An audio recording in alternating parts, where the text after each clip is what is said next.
नमस्कार, मैं डॉक्टर रजनीश कुमार आप सभी का एक बार फिर से हार्दिक स्वागत करता हूं। आज के वीडियो लेक्चर में हम बात करेंगे बीपीएससी ट्री, सीयूईटी और सभी टीजीटी, पीजीटी परीक्षाओं के दृष्टिकोण से हिंदी व्याकरण के महत्वपूर्ण प्रश्नों के ऊपर। ये सीरीज हम बीपीएससी ट्री को ध्यान में रखते हुए चला रहे हैं, लेकिन आगामी जितने भी परीक्षाएं हिंदी प्रवक्ता, असिस्टेंट प्रोफेसर से संभावित हैं, उनके लिए भी ये प्रैक्टिस सेट बहुत ही इंपॉर्टेंट है। तीसरे प्रैक्टिस सेट पर हम चर्चा करने जा रहे हैं। इसके पहले एक और दो आप लोग देख चुके होंगे। चलते हैं, बात करते हैं पहले प्रश्न के ऊपर, यानी 21वां प्रश्न है, किस शब्द में करण तत्पुरुष समास है? ऑप्शन दिया गया है जीवन मुक्त, पथभ्रष्ट, रोगग्रस्त, स्वर्ग पतित। तो इसमें जितने भी ऑप्शन दिए गए सभी में तत्पुरुष समास तो है, लेकिन हमें स्पेशली बताना है कि करण तत्पुरुष समास किसमें है। तो इसका जो सही जवाब है ऑप्शन सी है, रोगग्रस्त में करण तत्पुरुष समास है। जैसा कि आप जानते हैं कि तत्पुरुष समास में विभक्तियों का लोप होता है और इसमें प्रथमा से लेकर सप्तमी तक के विभक्तियों का प्रयोग किया जाता है। ठीक है, तो करण जैसा कि आप जानते हैं कि तीसरा, एक तरीके से तीसरी विभक्ति है। ठीक है, इसमें से का प्रयोग किया जाता है और इसी का एक उल्टा है अपादान।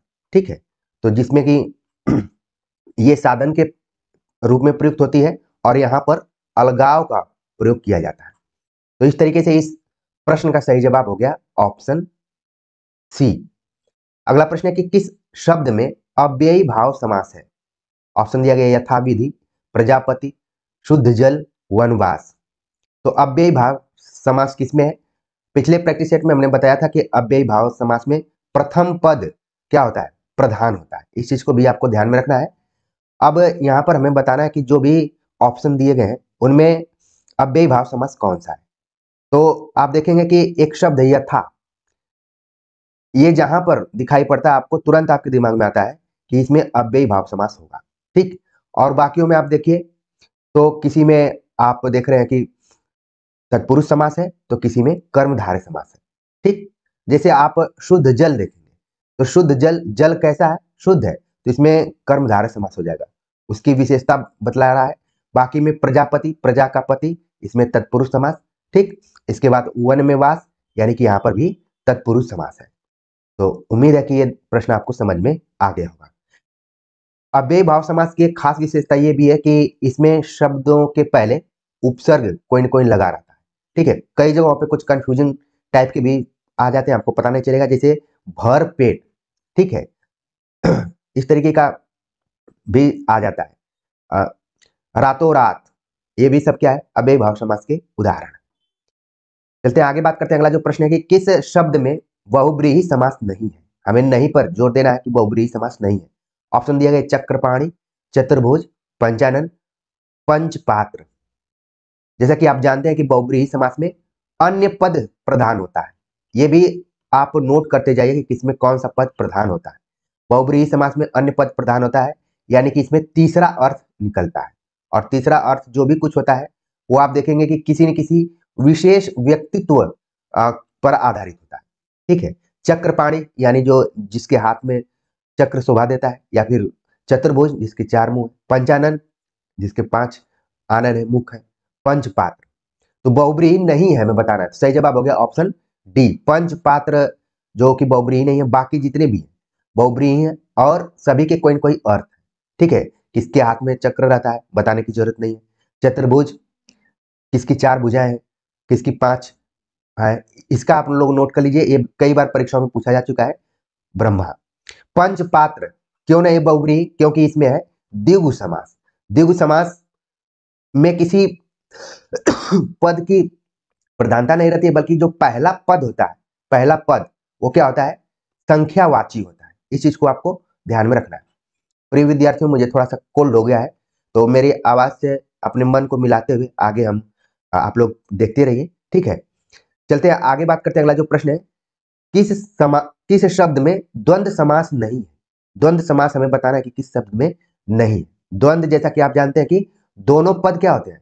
प्रधान होते हैं। आज आप लोगों को पूरा समास समझ में आ जाएगा। ठीक है, दोनों पद वो क्या होते हैं? दोनों पद प्रधान होते हैं। ठीक, यहां पर पूछा गया कि माता पिता, परम पिता, भला बुरा, दाल रोटी। पिछले प्रैक्टिस सेट में दाल रोटी आ चुका था, आपको याद आ गया होगा। तो यहाँ पर देखिए माता पिता, परम पिता, भला बुरा, तो दोनों पद माता पिता में भी है, भला बुरा में भी है और दाल रोटी में। हमें बताना कि नहीं है, तो सही जवाब हो गया ऑप्शन बी, परम पिता। पिता तो है लेकिन परम पिता है, यानी कि यहाँ पर आपके दिमाग में तुरंत आ जाना चाहिए कर्मधारय समास। बाकियों में क्या है, द्वंद्व समास है। अगला प्रश्न है, इनमें से किस शब्द में अन उपसर्ग है? अन उपसर्ग हमें बताना है किस शब्द में लगा हुआ है। ऑप्शन दिया गया है अनामिका, अनिंद्य, अनंतर, अनित्य। तो कौन सा ऐसा शब्द है जिसमें अन उपसर्ग है? ठीक है, तो आप अपना दिमाग दौड़ाना शुरू कर दिए होंगे। सही जवाब है ऑप्शन सी, अनंतर में क्या लगा हुआ है, अन शब्द का प्रयोग हुआ है, अन उपसर्ग लगा है। उपसर्ग जो कि शब्द के पहले आकर लगता है और उसके अर्थ में बदलाव कर देता है। चलते हैं आगे, बात करते हैं। अगला जो प्रश्न है, किस शब्द में उपसर्ग नहीं है? अब हमें बताना है कि किसमें उपसर्ग ही नहीं है। ऑप्शन दिया गया लालच, बेशक, लाचार, बनाम। तो कौन सा ऐसा शब्द है जिसमें कि उपसर्ग नहीं लगा हुआ है? आप अपना दिमाग दौड़ाना शुरू कर दिए होंगे। ठीक है, सही जवाब है ऑप्शन ए, लालच जो शब्द है इसमें उपसर्ग नहीं लगा है। बाकी में उपसर्ग लगा है, जैसे बे उपसर्ग है, ला उपसर्ग है और ब उपसर्ग है। बेशक, लाचार, बनाम और लालच, लालच में उपसर्ग नहीं लगा हुआ है। तो इस तरीके से सही जवाब हो गया ऑप्शन ए। अगला शब्द है, किस शब्द में परा उपसर्ग नहीं है? परा उपसर्ग किसमें नहीं लगा हुआ है? ऑप्शन दिया गया पराक्रम, पराश्रित, पराभव, पराजित। तो कौन सा ऐसा शब्द है जिसमें परा उपसर्ग नहीं लगा हुआ है? ठीक, तो सही जवाब हो गया यहाँ पर ऑप्शन बी, पराश्रित में परा उपसर्ग नहीं लगा हुआ है। ठीक है, यहाँ पर आप देखेंगे कि ये अलग तरीके का ही शब्द, उपसर्ग नहीं लगा हुआ है। सही जवाब हो गया ऑप्शन बी। बाकियों में परा उपसर्ग लगा है, परा प्लस क्रम, परा प्लस भव, परा प्लस जीत। अगला प्रश्न है, किस शब्द में उपसर्ग नहीं है? उपसर्ग किसमें नहीं लगा हुआ है? ऑप्शन दिया गया विकट, संकट, प्रकट, कटक। तो यहां पर हमें बताना है कि किसमें उपसर्ग नहीं लगा हुआ है। तुरंत आप कैच कर लिए कि ऑप्शन डी है, जिसमें तो उपसर्ग लगा ही नहीं है, कटक। इसमें देखिए वी उपसर्ग लगा हुआ है, सम उपसर्ग लगा है, संकट में सम उपसर्ग लगा हुआ है, प्रकट में प्र उपसर्ग लगा है और कटक में कोई उपसर्ग नहीं है। कटक एक खास स्थान का नाम है। मुझे उम्मीद है कि यहाँ जितने भी विद्यार्थी जुड़े हुए हैं वो कटक को जानते होंगे। पहले किसी राज्य की राजधानी भी हुआ करती थी, लेकिन अब चेंज हो गया है। और मुझे उम्मीद है कि कुछ विद्यार्थी यहाँ से जुड़े भी होंगे, क्योंकि शब्दों को देखने के बाद मन में जितने भी तथ्य हमने जुटा कर रखा है, चाहे मैं हूं चाहे आप हूं, और उसको जरूर एक बार रिवाइज कर लीजिए। कटक को कौन रोज याद कर रहा है? इसी प्रश्न के माध्यम से हमने कटक को भी याद कर लिया। चलते आगे, बात करते हैं। अगला जो प्रश्न है, किस शब्द में अनु उपसर्ग नहीं है?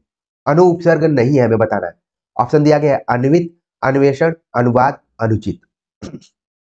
तो कौन सा ऐसा इसमें शब्द है जिसमें कि अनु उपसर्ग नहीं लगा है?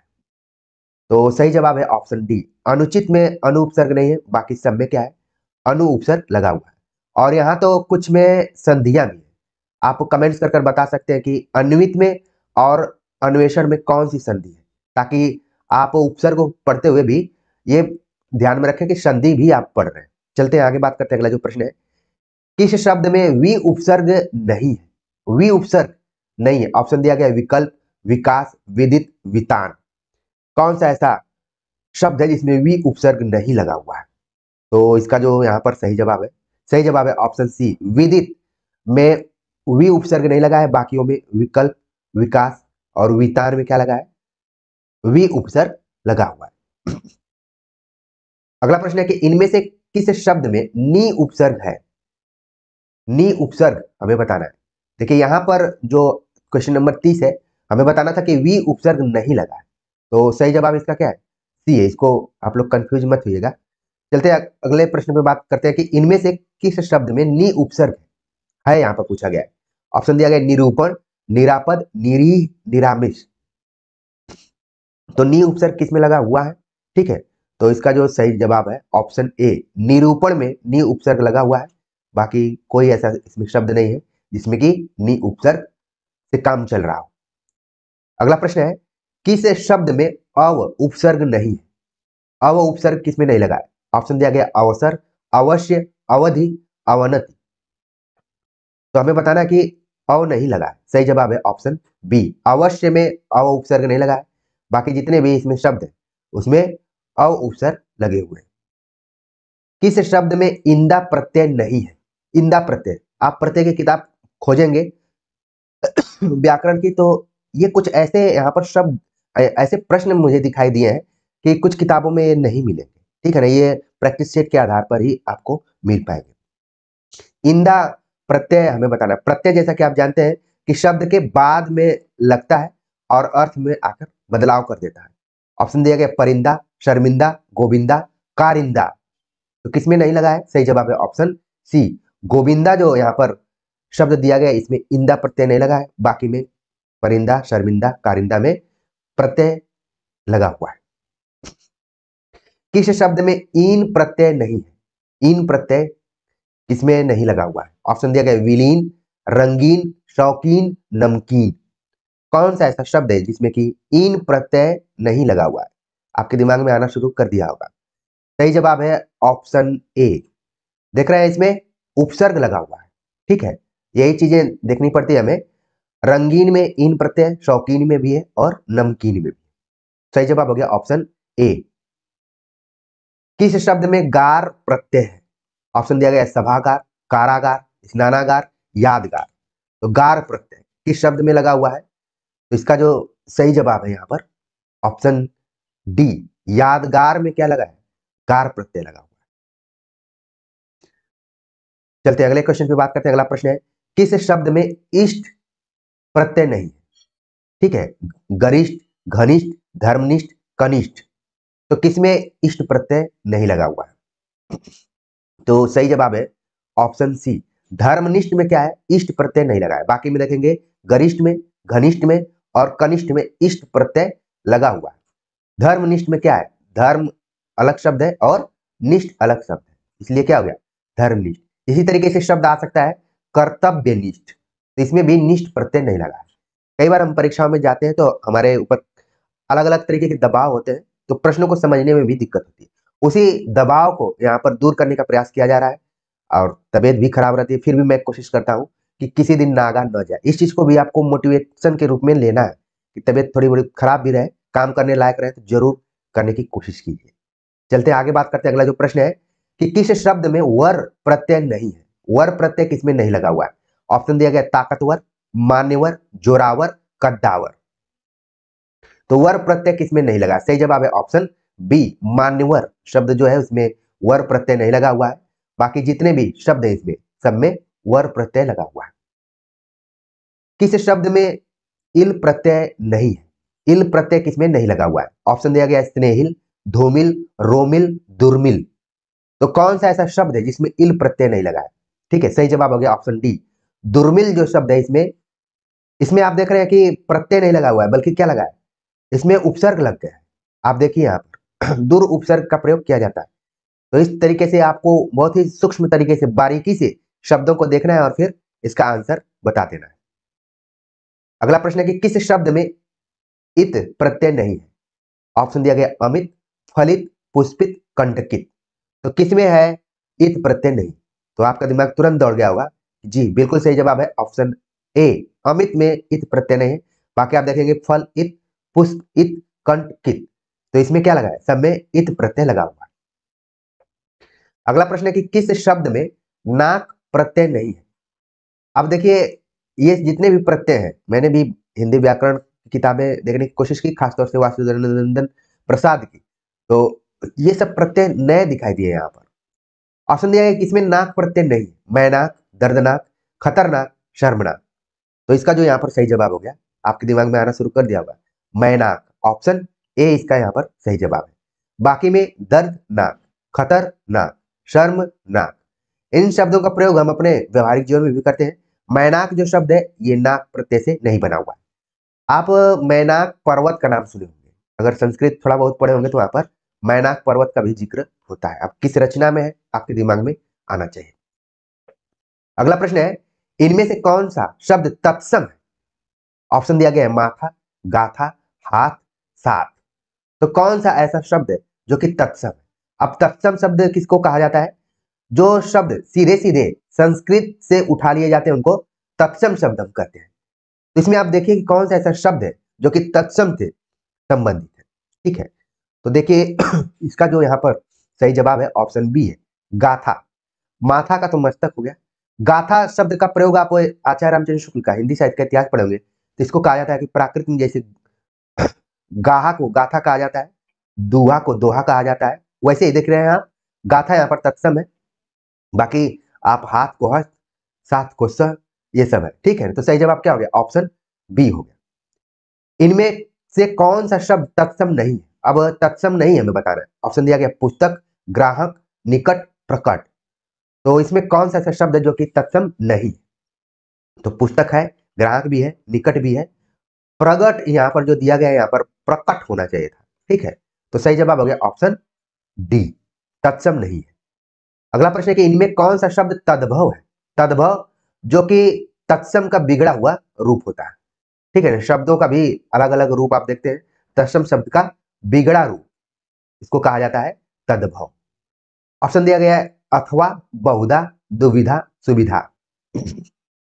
कौन सा ऐसा शब्द है जो कि तद्भव है? तो सही जवाब हो गया दुविधा। जो यहाँ पर शब्द है ये क्या है, तद्भव है। अब आपके दिमाग में आ रहा होगा कि कैसे, अगर संस्कृत में इसको हम पढ़ेंगे तो द्विविधा। ठीक है, जैसे हम पढ़ते हैं द्विवेदी, अब इससे आपको समझ में आ जाएगा। ठीक है, यही तद्भव में क्या हो गया, दुबे हो गया। अगला प्रश्न है कौन सा शब्द तद्भव नहीं है? कौन सा शब्द तद्भव नहीं है? ऑप्शन दिया गया संजोग, लाज, पंछी, छाया। तो हमें बताना है कि तद्भव नहीं। ठीक है, तो यहां पर आप देख रहे हैं, यहां पर आपने देख लिया कि कौन सा नहीं है तद्भव।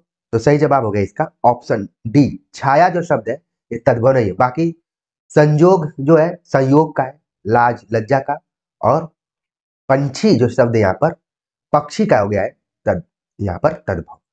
तो इस तरीके से हमने कुछ प्रश्नों पर चर्चा की जिसमें कि तद्भव, तत्सम, उपसर्ग, प्रत्यय, इसके अतिरिक्त समास, संधि।